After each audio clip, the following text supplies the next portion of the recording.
इथून आम्ही तहसीलला जाणार आहोत। खरं तर आतापर्यंत ज्या सावकारीनं त्यांचं शेत खरं तर खरेदी केलं, चुकीच्या पद्धतीनं पैसे घेतले गेले, ते जमा झाले नाही। त्याची प्रॉपर्टी सील करायला पाहिजे। जे शेत घेतलं गेलं ते नवीन कायद्यानुसार जो सावकारी कायदा आहे त्यानुसार ते शेत परत दिलं पाहिजे। आणि इथे आहे यासोबत महाराष्ट्र स्तरावर जे अवैध सावकारी चालू आहे राज्यभरात त्या संदर्भात एक कमिटी गठीत झाली पाहिजे। आणि शेतकरी जो अडचणीत नेहमी येतं त्याच्यासाठी एक दालन उभं करणं फार गरजेचं आहे। जो कर्जबाजारी शेतकरी आहे त्याला कोणाला कॉल करेन, तो कोणाला बोलणार आहे, त्यासाठी मला वाटतं एक दालन उभं केलं पाहिजे।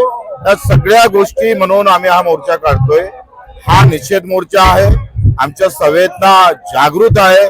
आम्ही मेल्या मायचे लेकरं नाही हे सांगण्यासाठी आम्ही हा मोर्चा काढतोय।